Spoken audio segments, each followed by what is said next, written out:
Hi friends, welcome to my channel Snigdha వంటలు. ఈరోజు recipe వచ్చేసి కేరళ స్పెషల్ కలతప్పం అండి. అదేనండి, రైస్ కేక్ చాలా టేస్టీగా ఉంటుంది. దీనికోసం అయితే కప్పు వరకు బియ్యం తీసేసుకొని 2-3 సార్లు బాగా బియ్యాన్ని కడిగేసుకోవాలండి. ఇలా బియ్యం కడిగేసుకున్న తర్వాత మళ్ళీ ఫ్రెష్ వాటర్ వేసేసుకొని ఒక 2-3 గంటల పాటు నానబెట్టేసుకోండి బియ్యాన్ని. ఇలా బియ్యం నానిన తర్వాత ఇప్పుడు ఈ నానిన బియ్యాన్ని వాటర్ ఏమీ లేకుండా మిక్సర్ జార్లోకి అయితే వేసేసుకోండి. ఇలా మొత్తం బియ్యాన్ని వేసేసుకున్న తర్వాత కప్పు వరకు వాటర్ని వేసేసుకొని మెత్తగా అయితే గ్రైండ్ చేసేసుకోవాలండి. మనకి దోసపిండి ఎలా గ్రైండ్ చేసుకుంటామో అంత సాఫ్ట్గా అయితే మనం గ్రైండ్ చేసేసుకోవాలి. ఇలా గ్రైండ్ చేసుకున్న పిండిని ఒక గిన్నెలోకి అయితే వేసేసుకోండి. ఇప్పుడు మనం ఏ కప్పుతో అయితే బియ్యం తీసుకున్నామో అదే కప్పుతో 1/2 కప్పు వరకు అయితే బెల్లాన్ని వేసేసుకోవాలి. అలాగే 1/4 కప్పు వరకు వాటర్ని వేసేసుకొని బెల్లం అంతా కరిగించుకోండి. మనకి జస్ట్ బెల్లం అనేది కరిగితే సరిపోతుందండి.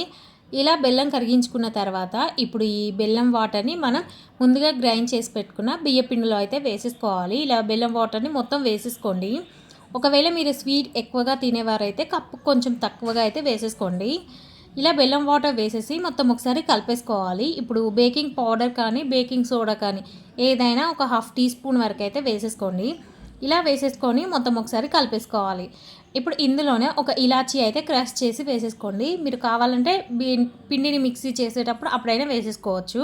ఇప్పుడు మనం ఈ కలతప్పం ఉడికించుకోవడానికి ఒక గిన్నెని తీసేసుకొని 1 టేబుల్ స్పూన్ వరకు బటర్ని కానీ నెయ్యిని కానీ వేసేసుకోవాలి.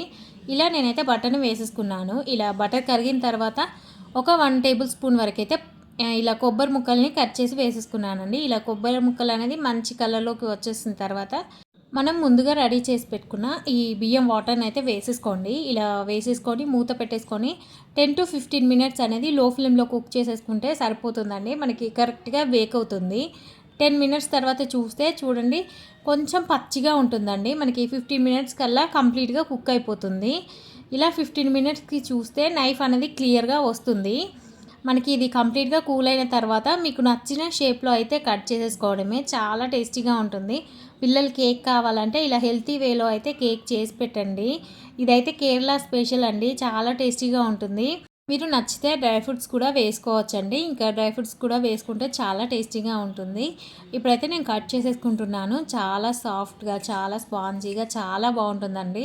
పిల్లలు కేక్ కావాలంటే ఇలా ఒకసారి ఈ కలతప్పం చేసేయండి, చాలా బాగుంటుంది. ఈ వీడియో నచ్చితే లైక్ చేయండి, షేర్ చేయండి, అలాగే నా ఛానల్ని సబ్స్క్రైబ్ చేయండి. Thank you for watching Snigdha వంటలు.